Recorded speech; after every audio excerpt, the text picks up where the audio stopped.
ইতিহাসের পাতায় এমন কিছু সম্মাননা থাকে যা আসলে সম্মানের ছদ্মবেশে একটি নিপুণ নীল নকশা। আপনি কি কখনো গভীরভাবে ভেবে দেখেছেন বিশ্বের সবচেয়ে প্রভাবশালী ম্যাগাজিন টাইমের প্রচ্ছদে আসা মানেই কি সবসময় আকাশচুম্বী বিজয়, নাকি অনেক সময় এটি হলো ক্ষমতার মসনদ থেকে অতল পাতালে পতনের এক অলিখিত কাউন্টডাউন? আজ যারা এই আন্তর্জাতিক স্বীকৃতিতে উল্লাসে মাতোয়ারা, তারা কি জানেন এই একই ম্যাগাজিনের চকচকে প্রচ্ছদে একদিন পরম হাসি মুখে জায়গা করে নিয়েছিলেন সাদ্দাম হোসেন, মুয়াম্মার গাদ্দাফি আর শেখ হাসিনা? ঠিক যে মুহূর্তে পশ্চিমা বিশ্ব আপনাকে বিশ্ব নেতা হিসেবে মহাসম্মানে স্বীকৃতি দিচ্ছে, ঠিক সেই মুহূর্তেই কি আপনার রাজনৈতিক কবরের মাটি খোঁড়া শুরু হয়ে গেছে? তারেক রহমানের নাম কি তবে কোনো বিশাল প্রাপ্তি, নাকি এটি তার জন্য এক ভয়ঙ্কর পলিটিক্যাল ডেথ ওয়ারেন্ট? দীর্ঘ ১৭ বছরের এক বিষণ্ণ ও বন্ধুর নির্বাসন কাটিয়ে লন্ডনের কুয়াশাচ্ছন্ন দিনগুলোতে যে লড়াই ছিল অত্যন্ত নিঃসঙ্গ, আজ তা আন্তর্জাতিক অঙ্গনে এক ঝকঝকে স্বীকৃতির রূপ পেয়েছে। বাংলাদেশের বর্তমান প্রধানমন্ত্রী তারেক রহমান এখন টাইম ম্যাগাজিনের দৃষ্টিতে বিশ্বের ১০০ প্রভাবশালী ব্যক্তির একজন। লিডার ক্যাটাগরিতে তার এই অবস্থানকে ঘিরে ঢাকার রাজপথ থেকে শুরু করে সামাজিক যোগাযোগ মাধ্যমে এখন উৎসবের আমেজ। সমর্থকদের চোখে এটি ১৭ বছরের অবিচার ও লাঞ্ছনার এক চূড়ান্ত দাঁত ভাঙা জবাব। টাইম ম্যাগাজিন তাদের প্রতিবেদনে বলছে, মাত্র ২ মাসের সংক্ষিপ্ত শাসনামলে তিনি প্রশাসনিক স্থবিরতা কাটিয়ে স্বচ্ছতা ও জবাবদিহিতা ফেরানোর এক দুঃসাহসিক চেষ্টা করছেন। কৃষক কার্ড কিংবা ফ্যামিলি কার্ডের মতো যুগান্তকারী প্রকল্পগুলো আন্তর্জাতিক মহলে তাকে একজন দূরদর্শী ও জনদরদী সংস্কারক হিসেবে অনন্য উচ্চতায় তুলে ধরেছে। তার মা দেশনেত্রী বেগম খালেদা জিয়ার সুযোগ্য উত্তরসূরি হিসেবে দক্ষিণ এশিয়ার দ্বিতীয় বৃহত্তম অর্থনীতিকে তিনি এক নতুন উচ্চতায় নিয়ে যাবেন, এমনই এক আশার বাণী শোনাচ্ছে পশ্চিমা এই প্রভাবশালী থিঙ্ক ট্যাঙ্ক। কিন্তু মুদ্রার উল্টো পিঠ কি আমরা একবারও তলিয়ে দেখেছি? এই উজ্জ্বল আলোর ঠিক পেছনেই কি ওত পেতে আছে এক গাঢ় এবং রহস্যময় অন্ধকার? রাষ্ট্রবিজ্ঞানের জটিল সমীকরণে একটি কথা বেশ প্রচলিত আছে, পশ্চিমা শক্তি যখন কাউকে অনেক উঁচুতে তুলে ধরে, তখন বুঝতে হবে নিচে আছাড় দেওয়ার জন্য তারা ইতিমধ্যে একটি গভীর খাদ তৈরি করে রেখেছে। টাইম ম্যাগাজিনের এই তালিকায় নাম আসা মানেই কি স্থায়ী সাফল্যের গ্যারেন্টি? ইতিহাস কিন্তু আমাদের একেবারেই ভিন্ন ও বিপরীত সাক্ষ্য দিচ্ছে। স্মৃতিশক্তিকে একটু শানিত করলেই ভয়ঙ্কর কিছু তথ্য বেরিয়ে আসে। খুব বেশি দিন আগের কথা নয়, ২০২৩ সালের ঘটনা। এই একই টাইম ম্যাগাজিন বাংলাদেশের তৎকালীন প্রধানমন্ত্রী শেখ হাসিনাকে অত্যন্ত প্রভাবশালী হিসেবে বিশ্বমঞ্চে ব্র্যান্ডিং করেছিল। ফলাফল কি হয়েছিল? ২০২৪ সাল শেষ হওয়ার আগেই তাকে শুধু ক্ষমতাই হারাতে হয়নি, বরং চরম জনরোষের মুখে প্রাণ বাঁচাতে দেশ ছেড়ে অজানার উদ্দেশ্যে পালিয়ে যেতে হয়েছে। এর আগে ২০০৬ সালে বেগম খালেদা জিয়ার নাম যখন এই ম্যাগাজিনে গর্বের সাথে আসে, তারপর থেকেই তার রাজনৈতিক জীবনে নেমে আসে ঘোর দুর্যোগের ঘনঘটা। সেই থেকে শুরু হওয়া জেল জুলুম আর অন্তহীন আইনি বেড়াজাল তাকে প্রায় আমৃত্যু তাড়িয়ে বেরিয়েছে। আন্তর্জাতিক রাজনীতির ইতিহাসের দিকে তাকালে এই টাইম কার্স বা টাইমের অভিশাপ আরও স্পষ্ট ও আতঙ্কজনক হয়ে ওঠে। সাদ্দাম হোসেন থেকে শুরু করে জুলফিকার আলী ভুট্টো প্রত্যেককেই পশ্চিমা মিডিয়া শুরুতে ভিশনারি লিডার বা স্বপ্নদ্রষ্টা নেতা বানিয়ে বিশ্বমঞ্চে উপস্থাপন করেছিল। কিন্তু স্বার্থের সংঘাত যখনই তীব্র হয়েছে, এই একই মিডিয়া তাদের মুহূর্তের মধ্যে স্বৈরাচার কিংবা দানব আখ্যা দিয়ে চরম ধ্বংসের মুখে ঠেলে দিয়েছে। আজ কি তবে সেই একই ইতিহাসের এক নিষ্ঠুর পুনরাবৃত্তি হতে যাচ্ছে বাংলাদেশের নতুন প্রধানমন্ত্রীর সাথে? আমাদের মনে রাখা প্রয়োজন, পশ্চিমা মিডিয়া বা থিঙ্ক ট্যাঙ্কগুলো কোনোদিনও নিজস্ব স্বার্থ ছাড়া কাউকে অহেতুক প্রমোট করে না। তারেক রহমানকে যখন তারা প্রভাবশালীর তকমা দিচ্ছে, তখন গভীরভাবে বুঝতে হবে তাকে একটি নির্দিষ্ট গ্লোবাল ফ্রেমে বন্দী করার সূক্ষ্ম প্রক্রিয়া শুরু হয়ে গেছে।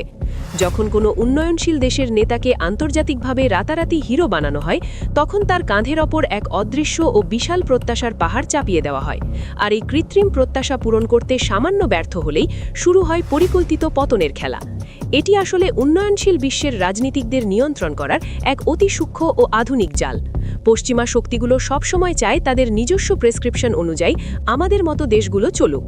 যদি তারেক রহমান দেশের সার্বভৌমত্ব রক্ষা করতে গিয়ে সেই অদৃশ্য ও অগণতান্ত্রিক নির্দেশ মানতে সামান্যতম অস্বীকার করেন, তবে এই আজকের প্রশংসার বাণী কালক্ষেপণ না করেই তীব্র বিষে পরিণত হবে। তারা মুহূর্তেই তাকে গণতন্ত্রের রক্ষক থেকে ব্যর্থ রাষ্ট্রনায়ক বা উগ্রপন্থী হিসেবে বিশ্বজুড়ে প্রচার করতে শুরু করবে।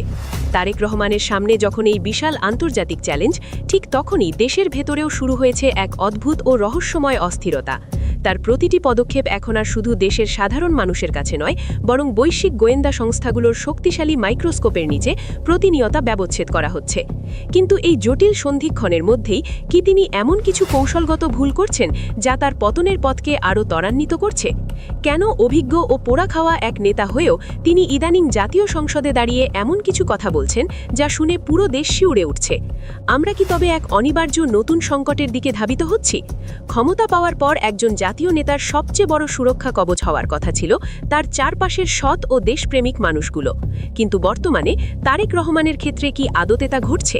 সম্প্রতি জাতীয় সংসদে দাঁড়িয়ে তিনি যখন বেসরকারি শিক্ষা প্রতিষ্ঠানের ওপর থেকে সরকারের ন্যূনতম নিয়ন্ত্রণটুকুও তুলে দেওয়ার কথা বলছেন, তখন দেশের সচেতন নাগরিক সমাজ বিস্ময়ে থমকে দাঁড়িয়েছে। শিক্ষা ব্যবস্থায় যদি রাষ্ট্রের কোনো সুনির্দিষ্ট গাইডলাইন না থাকে, তবে দেশ কি এক ভয়াবহ ও বিশৃঙ্খল নৈরাজ্যের দিকে ধাবিত হবে না?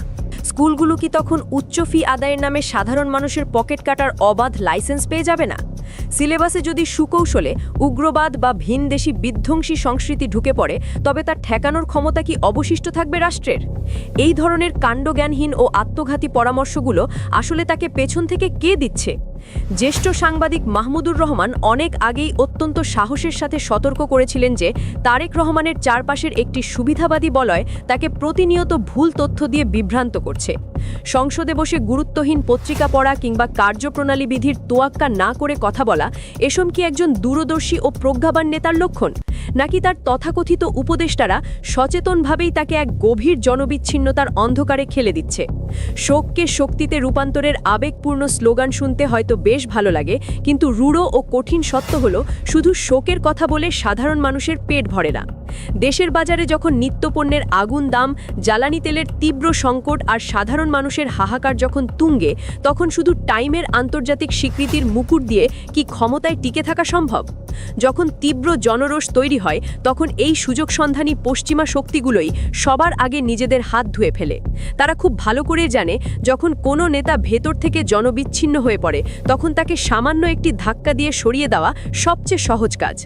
বর্তমানে বিএনপির ভেতরে চলছে ব্যক্তিত্বের পূজার এক অসুস্থ ও কদর্য প্রতিযোগিতা।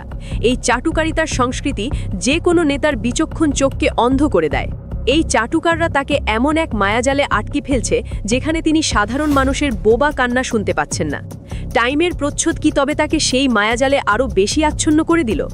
আমরা কি তবে এমন এক ট্র্যাজিক সময়ের সাক্ষী হতে যাচ্ছি যেখানে ইতিহাস নির্মমভাবে নিজেকে পুনরায় লিখছে?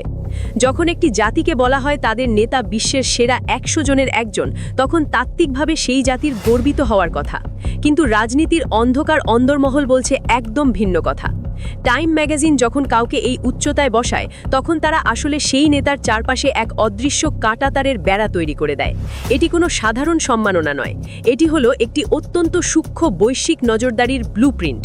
জনক্ষোভ যখন দাবানলের মতো ছড়িয়ে পড়বে, তখন এই আন্তর্জাতিক স্বীকৃতিই হবে তার জন্য সবচেয়ে বড় গলার ফাঁস। আজ যাকে হিরো বানানো হচ্ছে, কাল তাকেই জিরো বানিয়ে ছুঁড়ে ফেলে দিতে এই পশ্চিমা মোড়লদের এক মুহূর্তও সময় লাগবে না।